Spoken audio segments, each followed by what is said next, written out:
Assalamu alaikum. Today we are going to see inside the Second World War. In September 1939, the German army invaded Poland. It was the start of the bloodiest conflict ever known.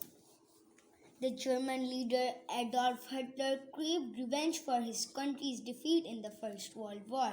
He planned to build a new empire for Germany and to do it by force.